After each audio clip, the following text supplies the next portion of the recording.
that way. What I appear to be hearing, if I read between the lines, is that yes, indeed, Nova Scotia has been advised of certain census figures that show a slight drop in Nova Scotia's population. And that yes, indeed, if final census figures confirm that drop, there will be an impact on federal transfer payments.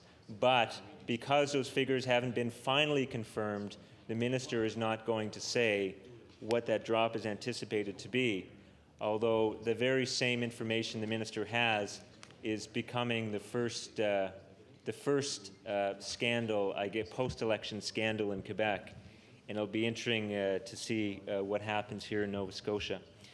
But since I know that however I ask the question, the minister is likely to split hairs, I'm going to move on to a different topic. And that is the topic of the 3,500 tax filers who are going to be dropped off provincial income tax rolls as a result of the tax cut. So my question to the minister is, of those 3,500 people, what is the very, very highest amount that they are currently paying in provincial income tax? Thank you for the question, and recognize the Minister of Finance.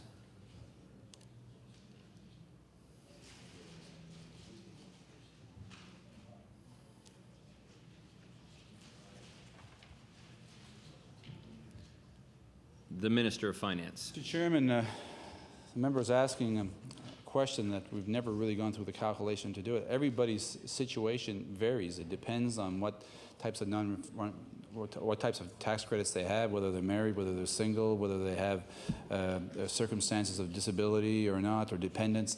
And so the problem comes in, it's a bit of a hypothetical question. The amount will probably not be a significant one. However, the fact of the matter is that they will fall off. But for me to give you a number, I would probably just be guessing, and I don't think that's very fair for me to do it. I've asked the staff as to whether they could give me one, and they have a lot more experience in doing this, and they would be hard-pressed to come up with a number. The number will not be literally in the hundreds of dollars. I'm not disputing that. However, these are people who did pay provincial income tax in the past, which will not pay so in the future. The member from Halifax, Fairview, with 8 minutes. Thanks, Mr. Chairman. Now, 3,500 people getting dropped off the tax rolls is great. That's a good thing. So good for the minister for doing that. Paying attention to the tax bracket that needs the help and can most use the help. Believe me, they can most use the help. Well, I would like to point out to the minister that 3,500 people is 0.5% of the tax filers in Nova Scotia, or something very close to that. So like 1 in every 200 tax filers. And I would like to suggest to the minister that these are the people who are paying now in the range of $10, $15 in provincial income tax. People are paying so little in provincial income tax that the smallest of cuts is going to reduce their $10 or $15 to zero. Now, I'm sure his staff can get that figure, and I'll look forward to receiving it, but I would be very surprised if any one of those 3,500 people is today paying more than $10 or $15 in provincial income tax. So, as my friend and colleague from Cape Breton Centre might say, don't hurt your hand patting yourself on the back over that one. I'd like to move on to the question of pensions. And as is well known, I think, the thing that rescued this year's budget from a deficit, actually not just a little bit of a deficit, but a huge deficit, is the fact that the government has again changed the way that it reports pensions. And I think it's also well known that the last time they changed it was just after they came into office, because they discovered that if they changed the way they valued pensions, they could make the outgoing Liberal government look as bad as possible. And so they did that 4 years ago, and now when the very same method that they've used for the past number of years that they've been in office would plunge them into a serious deficit, they discovered that maybe, just maybe, it's time to change it back to the way that the Liberals were doing it before they lost the last election. So I asked this question on Budget Day, and I was promised by your hardworking staff, Mr. Minister, that I would probably get an answer the next day. And I know there's a lot going on that day, and I haven't received that answer, but I still want it. And that I'm still looking for an answer to this question. If the province had not changed the method of pension valuation, what would have been the impact on this year's budget? The Minister of Finance. Well, Mr. Speaker, in regards to that, staff actually indicated that you would ask the question and as to whether or not we would go out and prepare an answer. I should point out that one of the things that we did is that when we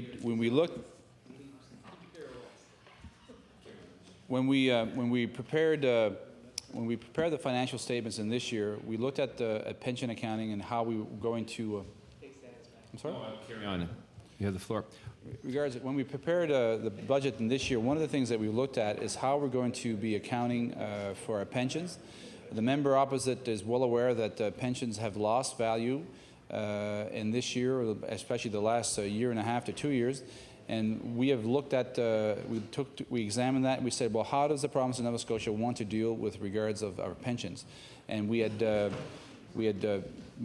been making changes to our financial statements and how we prepare them over since becoming the government, and we have made some significant changes to how we present the financial statements. And one of the first things that we did as coming coming government is moving to generally accepted accounting principles.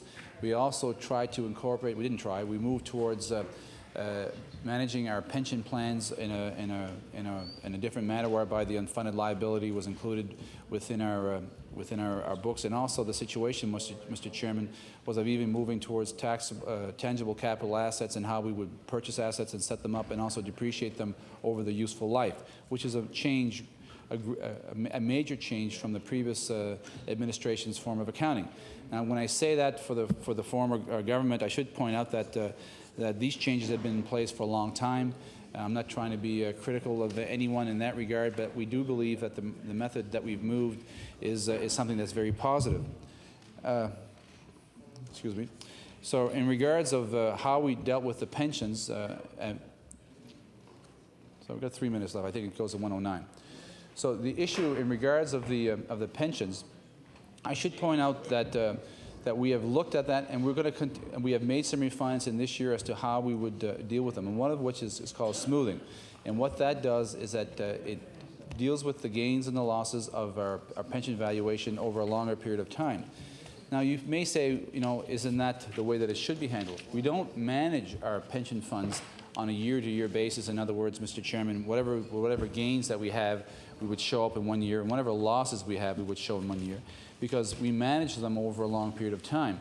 And anybody who has experience in regards of managing pension funds doesn't try to manage them within a 12-month period. They look at the prospects over a much longer window, and then by doing so, they can make much more meaningful and much more logical investment decisions. So, in regards of how we proceeded, we took an actual, we hired an actuary to look at our pensions and to come forward with a recommended option as to how we should account for them. And when we did so, Mr. Chairman, there have been some modifications that happened in this year.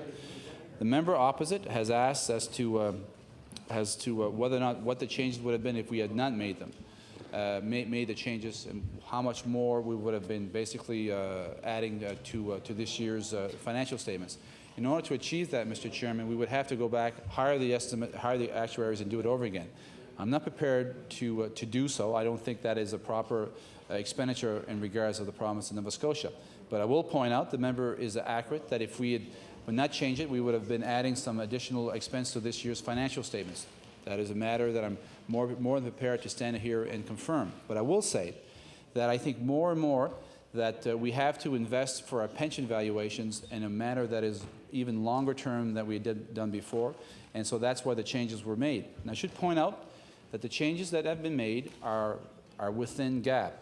When we looked at it, we didn't come up with a new accounting methodology that is outside of generally accepted accounting principles. We felt it was very important that we maintain that, but we also want to ensure that when we make decisions in regards of our budgeting, that huge swings, both positive and also negative in regards of our pension valuation, doesn't start affecting how we make day-to-day decisions within government. And I should point out that, Mr. Chairman, if, to give an example, if as much as you look on the negative side, if there was a positive side whereby we received an additional $50 million or $75 million in the positive side, we could go out and hire additional staff, Mr. Chairman, that the following year, if it was the other way, we very well would be laying them off. What we're looking here to have a smoothing effect, whereupon that these decisions will be made on the long-term benefit of the province. Mr. Chairman, I think you're indicating that my time is up for today. Well, we'll be returning on the next day, and I will follow up on this question to the members, and I'm sure he may ask some additional ones that I'll be more than prepared to answer. Thank you. Time for today's estimates have expired, and I would like to recognize the government House Leader. Thank you, Mr. Chairman. I move the committee to now rise, report progress, and beg leave to sit again on a future date. Thank you.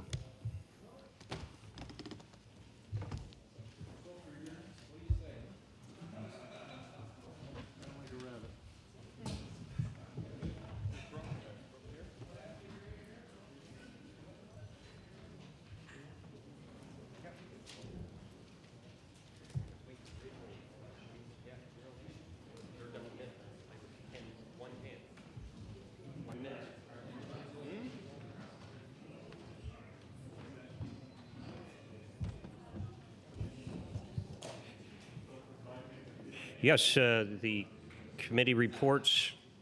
The committee has met and made considerable progress and begs leave to sit again.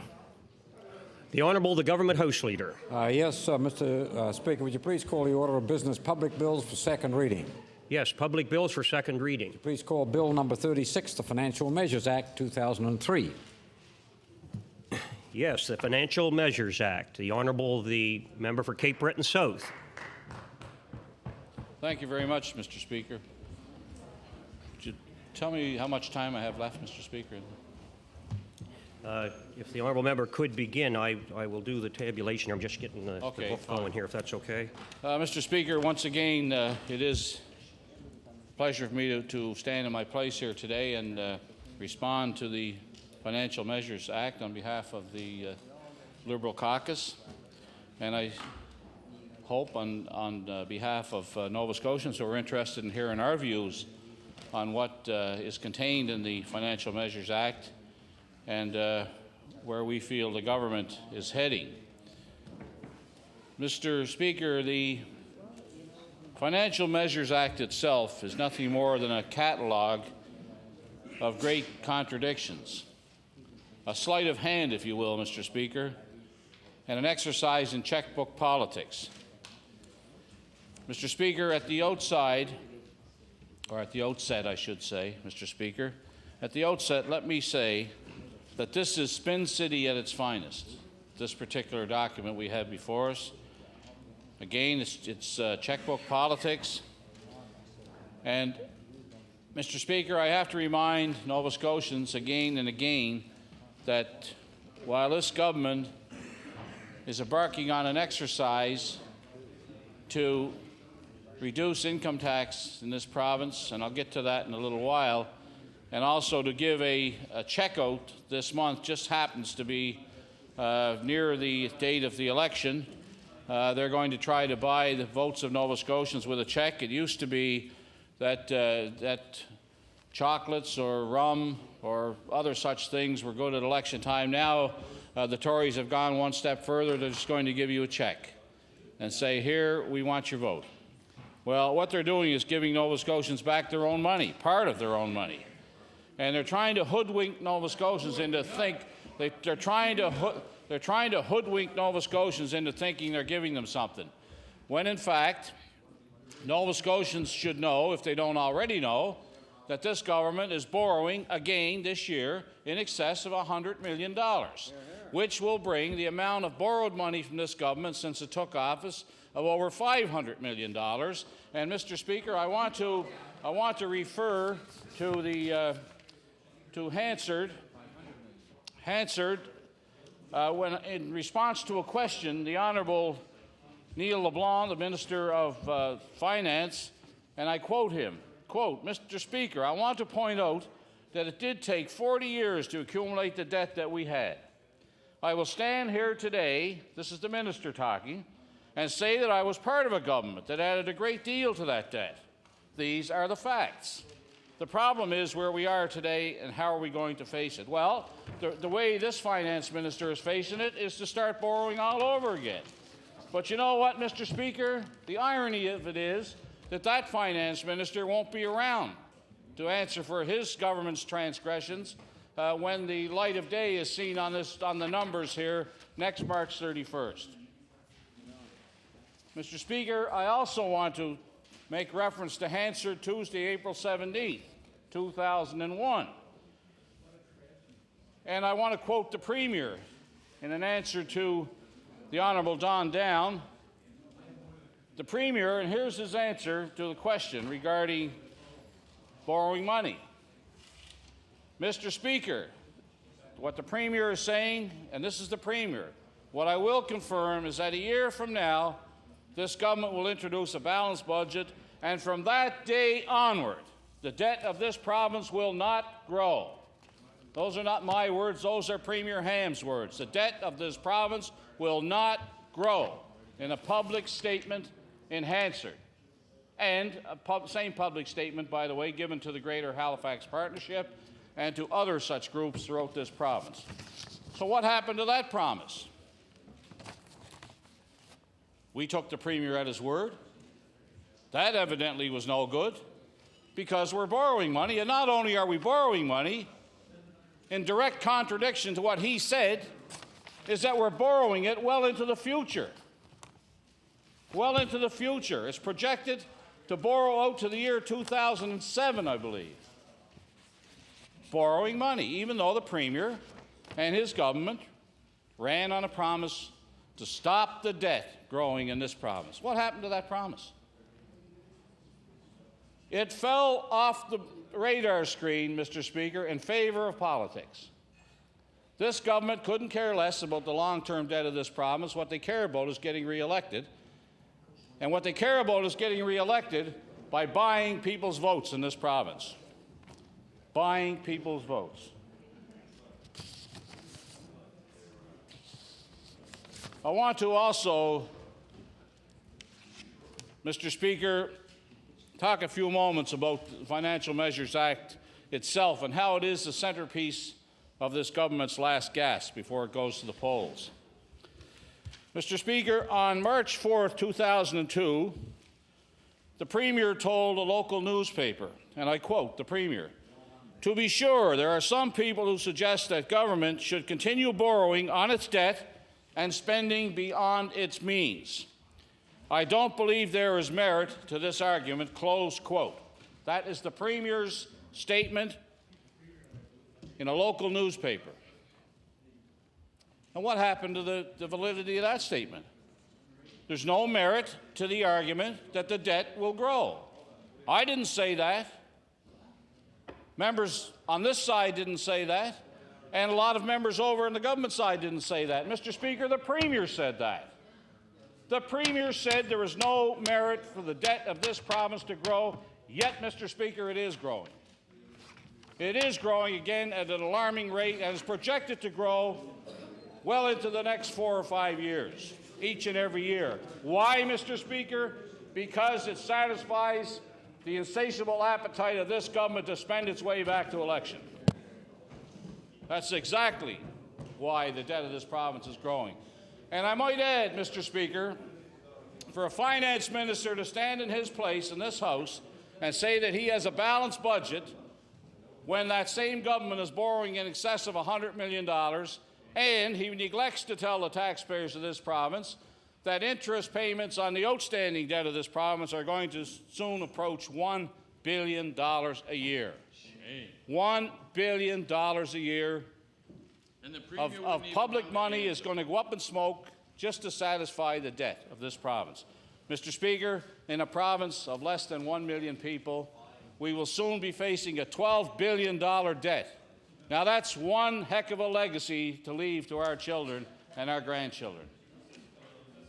Simply to put this government back in office. This government said time and time again they were going to introduce measures to stop the debt growing in this province. Instead, they're adding to it. A complete misrepresentation of the facts. And, Mr. Speaker, I could certainly put some other words into place here that would not be acceptable when I categorize how this government is dealing with its obligations and with its promises. But I won't do that, Mr. Speaker, because you'll rule me out of order. And I wouldn't, but suffice to say, Mr. Speaker, that we do have a problem here. We have a problem with credibility. On the one hand, we have a finance minister making public statements and a premier making public statements that the debt won't grow in this province. That, be happy. We've got everything under control. The debt's not going to grow anymore. You're not going to pay any more interest charges. We're going to look after you. Here's how they looked after people in the past 3 years, Mr. Speaker. Every single person in this province has had to pay more in the past 3 years for virtually every government service they need, particularly for licenses, particularly for government services that are necessary, that people have to use on a daily basis. Every one of them have gone up. Pick any page in the government book and look at the service, and you'll see where the costs have gone up. They call them user fees, Mr. Speaker, not tax increases, user fees.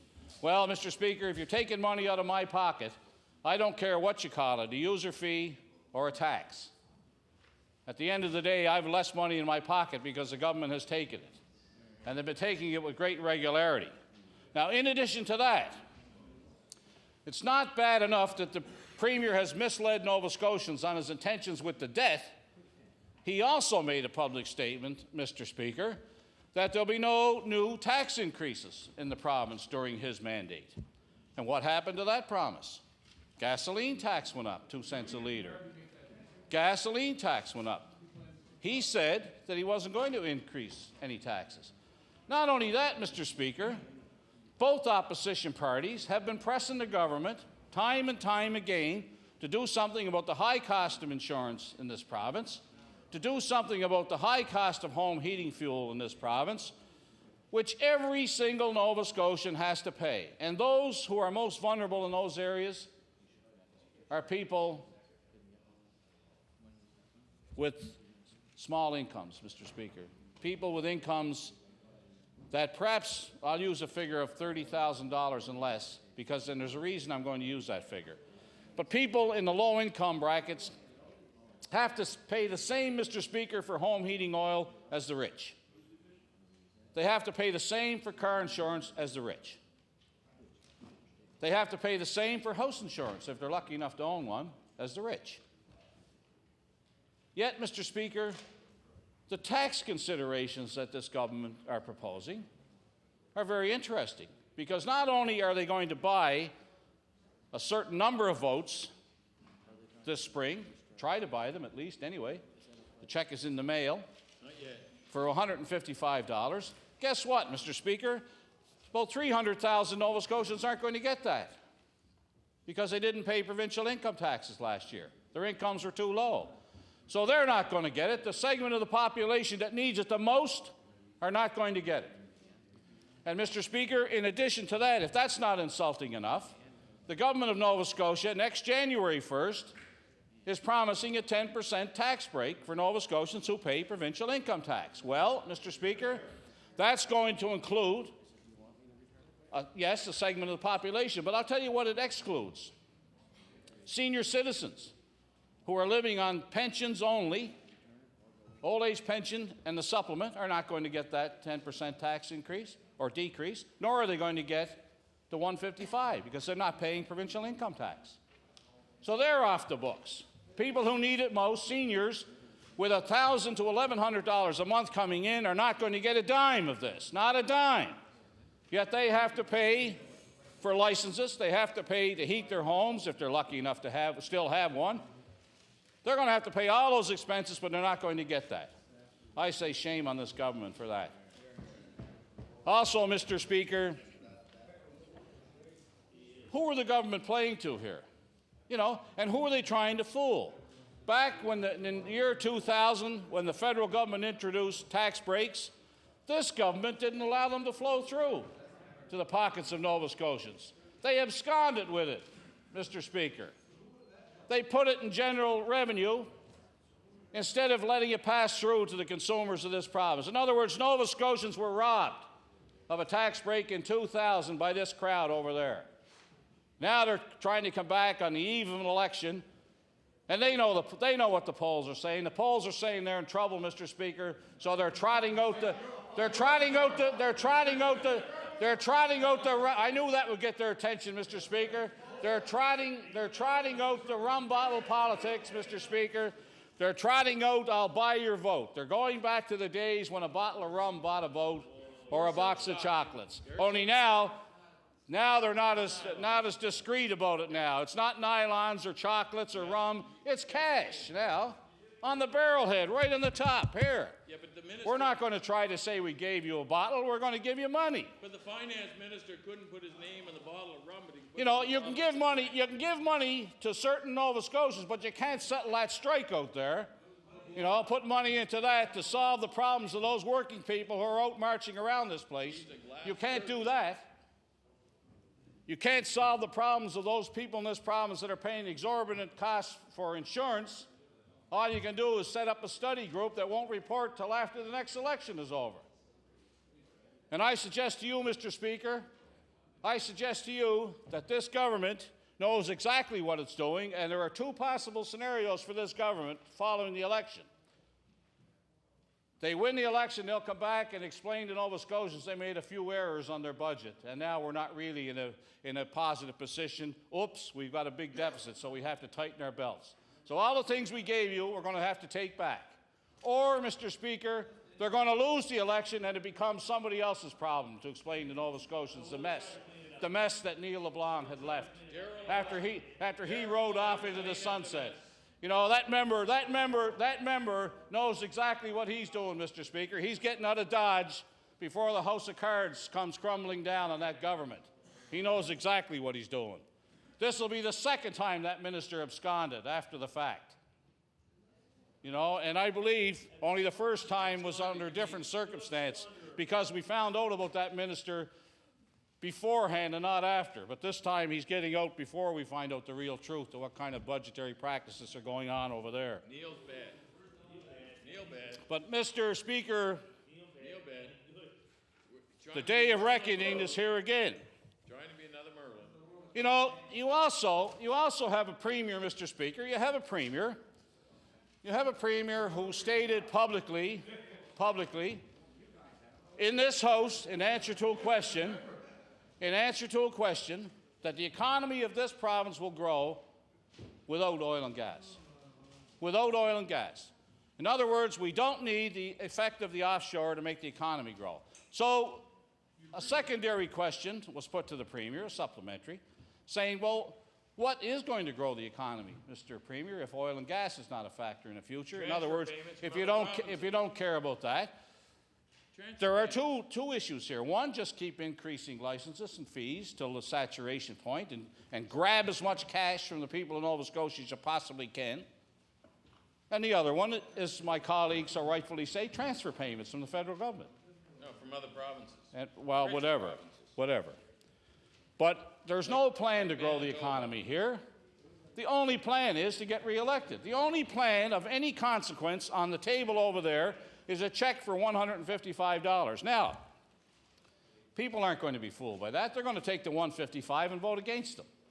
Or they might Because, you know what? Because, Mr. Speaker, this government has insulted their intelligence.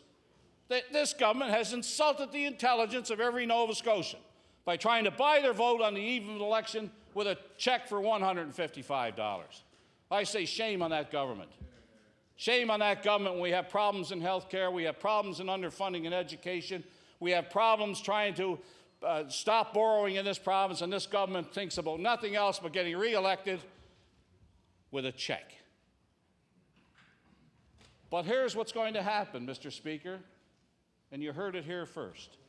Second. This is going to backfire. This is going to backfire on this government because, they've heard that before. Because, Mr. Speaker, if these checks go out before the election, one neighbor gets the check, the other one doesn't. But they're gonna So the one that doesn't get it is certainly not going to vote for them, and the one that does get it is going to think they're being conned, and they're going to be angry because their neighbor didn't get it, and they're going to vote against them. So this attempt at buying votes in the year 2003 is going to backfire on them. No, they've got a different plan. It's going to backfire on them, Mr. Speaker. I'll tell you what they're planning. Mr. Speaker, this government has been luckier than most because they saw revenues grow over the past few years. But what did they do with it? They squandered it. They're still borrowing money. I mean, how can any person on that side of the House go back to his constituents and tell them that everything is okay? I mean, we're still borrowing money. We're going to be paying $1 billion a year in interest costs in the future, but everything is okay. You know, we're going to be paying more for interest costs than every other departmental budget except health and education in this province. Money out the window. Money gone, disappeared. Because of bad management practices and the inability to put a halt to borrowing.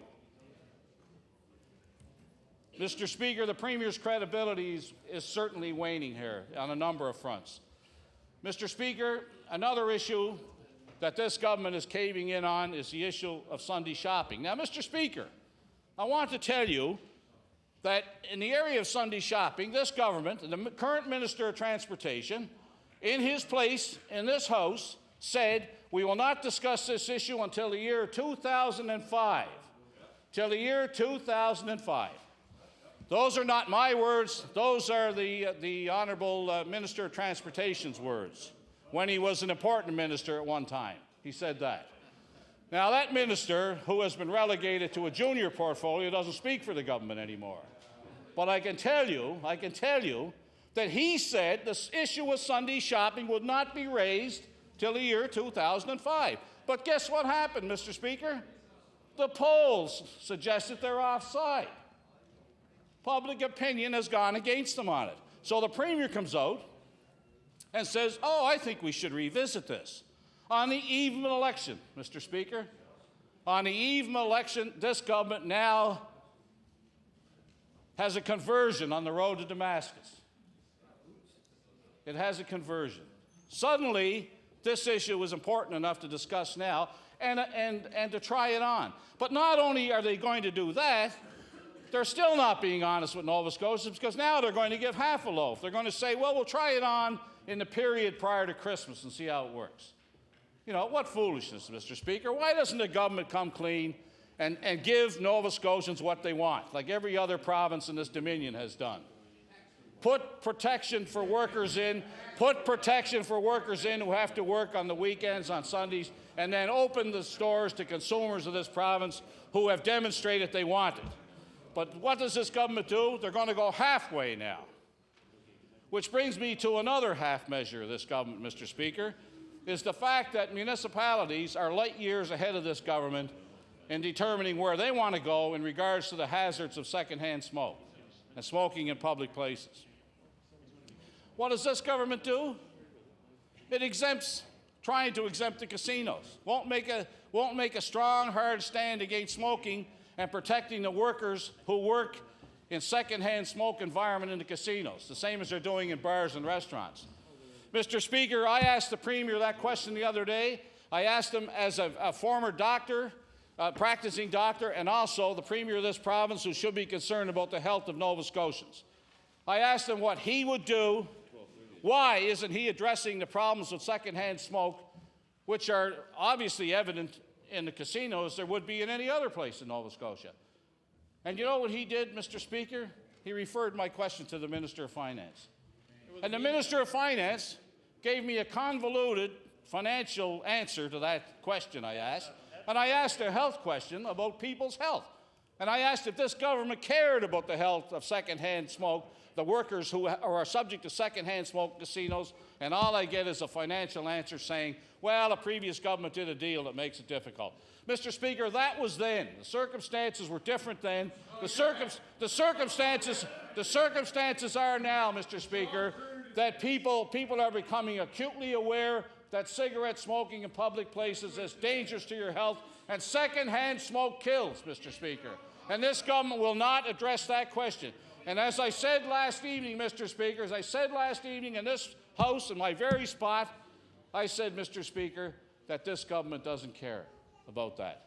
This government is more interested in appeasing their friends down the road here in the casino. Now, Mr. Speaker, I might also add, Mr. Speaker,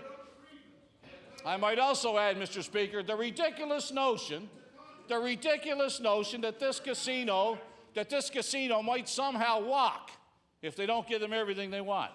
Now, who's kidding? Who is kidding who? This is the convention center of the Maritimes. This is a fast-growing area. There are thousands of people coming through here every day, and they make their way into the casino. Do you think the casino is going to give away this cash cow that they have down there, you know, to somebody else? Mr. Speaker, there's no Nova Scotians believe that. There's no Nova Scotians believe that, you know. So I say to you, Mr. Speaker, I say to this government, Mr. Speaker, I say to this government, do the right thing and follow the municipal lead. Follow the CBRM's lead, excluding smoking in all public places. Follow that lead. Mirror that legislation instead of trying to get municipalities to mirror this half-baked legislation that this Premier and this government are foisting on Nova Scotians. Mr. Speaker, when you borrow $118 million on top of the some $400 million that you've borrowed, that this government has borrowed since it came to power, and you look at borrowing another perhaps $300 or $400 million over the next 4 years, if they're lucky enough to be still over there, that will be the legacy after a second term of this government, and heaven forbid there is a second term, would be in excess of $1 billion new borrowing. And by today's interest calculations and by today's projections into the future, what that will cost, you'll be looking at a budget debt of this province probably approaching $14 billion by the end of the second term here. And you know, Mr. Speaker, then it will be time, if it's not time now, it will be time after the next election to throw this gang out. Throw this gang of thieves out, you know, in the public purse. And a new government will have to come in and answer to Nova Scotians. Order, please. Order, please. Order. It's very unparliamentary to refer to honourable members as thieves, and I would ask the honourable member to withdraw that statement, as the honourable member did that referred to members as scoundrels one time. Well, I'll retract that and call them scoundrels. Rogues. How's that? Order, rogues? Please. Rogues? Order, please. I suppose rogues may be permissible then, yes. Well, let me, okay. Rogues, okay.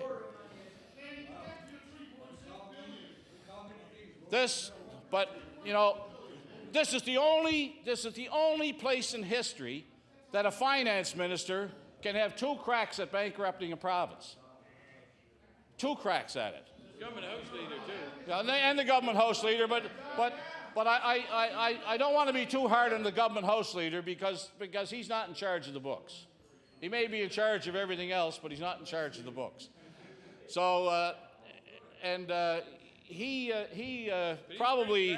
probably doesn't have to answer as much as the finance minister. But when the finance minister states, Mr. Speaker, when the finance minister stands in his place and says that he was part of a government that caused this problem, and he's part of it again. When he says that, Mr. Speaker, it tells me that he's just laughing at Nova Scotians. That's all.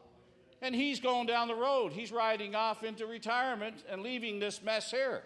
He's not going to have to answer after the next election. Like I said before, Mr. Speaker, 2 scenarios. Either this government comes back and then has to explain why, oops, instead of a surplus, we have a huge deficit. Surprise, surprise. Or, hopefully, when they lose the election, the new government, a Liberal government, will have to explain to Nova Scotians the mess we were left with, once again. I might remind, Mr. Speaker, this crowd that in 1993, we were left with $1.1 billion in deficit, not debt, deficit, in 1993 when we took over. What's this government doing now? Adding more money to the debt. They found a more innovative way to spend money and to trick the taxpayer. Now they're borrowing it and calling it long-term debt. And what's the difference if the long-term debt grows? They don't have to worry about that. Our children and our grandchildren will have to worry about it. Well, Mr. Speaker, this province is once again galloping towards bankruptcy. When you have a debt a debt approaching $12 billion. You know, the transportation minister laughs at that. Here we have a province with less than 1 million people approaching a $12 billion debt, and the transportation minister laughs. The transportation minister laughs at that. That's how much he cares. Order, please. The honourable order, please. The honourable Minister of Natural Resources and member for Dartmouth South is on a point of order. Order, Mr. Speaker. I have been sitting here listening to this diatribe, and I just cannot believe that the honourable member, who used to be a minister in the previous government, can stand in front of this House and forget, I might add, the people of Nova Scotia didn't forget in '99, and forget that in their 6 years they added $3.2 billion to the debt, wanted to borrow another $600 million, and they took that to the people of Nova Scotia, and we know what the people of Nova Scotia told that honourable gentleman and his government, and he talks about this government. My, what a short memory he has, Mr. Speaker. Order, please. Order, please. That wouldn't be considered a point of order. However, there seems to be a disagreement between two honourable members. The member for Cape Breton South. Considering the source, I won't even react to that, because anybody who can't get more than a dozen people to a nominating convention, you know, has no room to talk. Mr. Speaker, but there is one comment that he's reminded me of, Mr. Speaker, is that he reminded me about health care, Mr. Speaker. Order, please. Points of order do take preference. Order, please. The Honourable Minister of Natural Resources on a point of order. Well, the other was, it wasn't serious. It was 3.6, not 3.2. Add 600 to that is 4.2. But that's the honourable member makes reference to the nomination convention. I just wanted to clarify for him and all members and all members of this House that in fact the people of Dartmouth South, Portland Valley showed up in droves, over 125 at my nomination convention, and I was very pleased to have them all there. Order, please. Order. Mr. Speaker, almost as many as turned up at the Liberal AGM. Order, please. Order, please. Once again, that is not a point of order. However, it's more a question of mathematics. The Honourable member for Cape Breton South does have the floor. Mr. Speaker, if that member was worth his salt as a cabinet minister, there should have been 1,000 people at his nominating convention. But I might say to you, Mr. Speaker, on my watch list, he's one of the ones due to be extinct after the next election's over. He's on the hit list, Mr. Speaker. He's on the hit list, and as the next week goes on, I'll be pointing out other members who are on that list that I've been studying very carefully. But he is definitely on it. But I digress, Mr. Speaker. I digress. I want to go back again to the fact that this government has done nothing but raise user fees in this province, cut services in this province, and I want to talk about one particular point that this government keeps raising about our $600 million investment fund. When we propose that, and I don't mind, you know, the minister makes light of that again. The Minister of Transportation, you know, the member from Hants, wherever it is, Kings North down there, made reference to the great belly laughs of the Minister of Transportation in this House, in his paid column in the Daily News, you know. He pokes fun at some ministers, and no wonder with that minister. Every time we talk about something serious, his only reaction, the Minister of Transportation, is to laugh. He's the guy that said, Mr. Speaker, we wouldn't talk about the Sunday shopping issue till the year 2005. He said it's a closed book. But guess what happened, Mr. Speaker? Public opinion turned against that logic.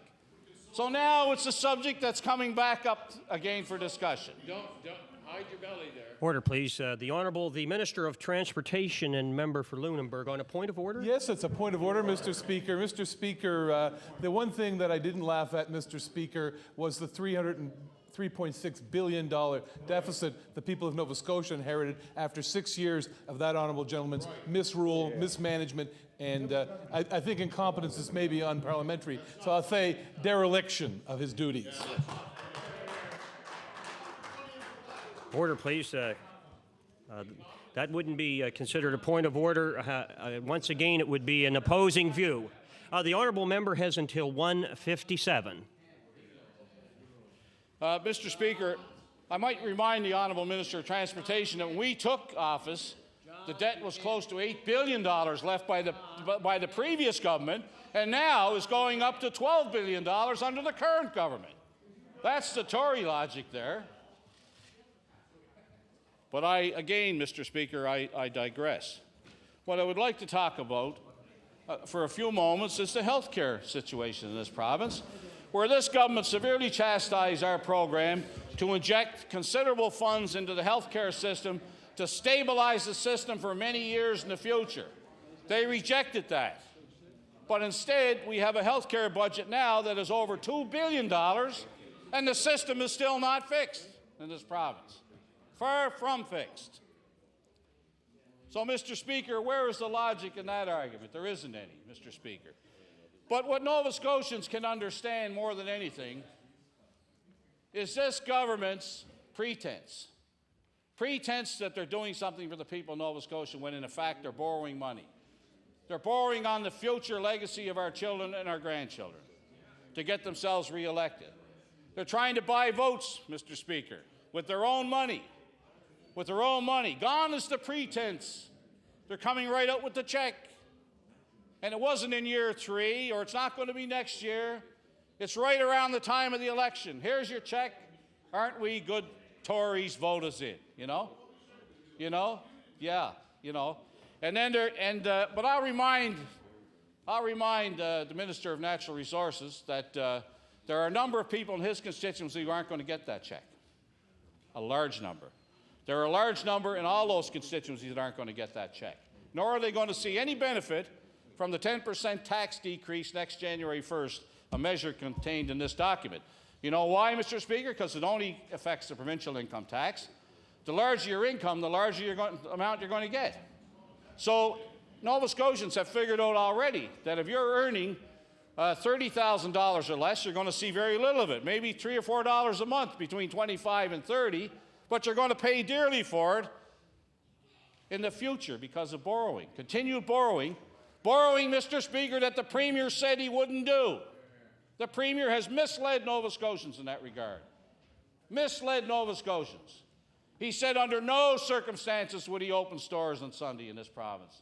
Now he's thinking about it because public opinion is offside with that crowd.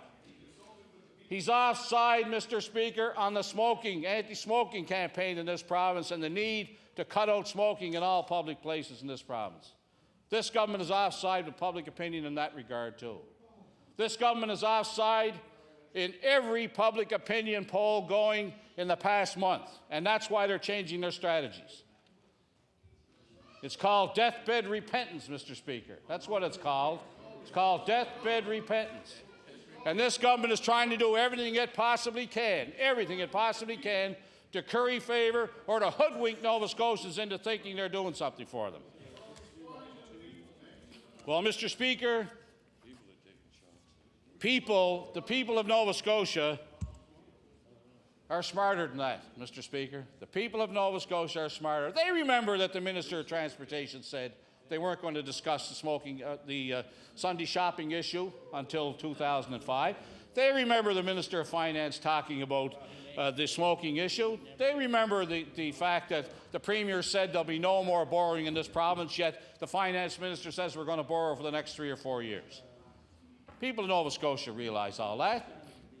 Give them credit. No one's going to fool them. They know that the government's done nothing on insurance rates, nothing on home heating oil problems, nothing on car insurance, nothing but platitudes in all those areas that concern the consumers here in Nova Scotia. The poor, the middle income, and the higher income people in this province all have to pay the same, but are not treated the same. They all pay the same for home heating oil. They all pay the same for gasoline at the pumps, and they all pay the same for other commodities they have to get from government on a daily basis, Mr. Speaker. So, Mr. Speaker, as I wind down my remarks, I know my time is coming short, but only for today, Mr. Speaker. I plan on coming back on this issue at some point. But I do, Mr. Speaker, want to move an amendment here today, Mr. Speaker, and my amendment, and I'll have this amendment circulated. My amendment, Mr. Speaker, would you give a copy to the Speaker, please? My amendment, Mr. Speaker, on Bill 36 is motion that Bill 36 be amended by deleting all the words following the phrase as follows, and substituting therefore the following: that Bill number 36, the Financial Measures 2003 Act, be not now read a second time, but that it be read a second time this day 6 months hence, and I move that, Mr. Speaker. Order, please. Relative to the amendment that was just moved by the honourable member for Cape Breton South, the amendment is in order. The honourable, the... Well, I'm just wondering, before somebody gets up and speaks, did the minister, Government House Leader, wish simply to adjourn the House for the debate for today, or... Order, please. Order, please. Order, please.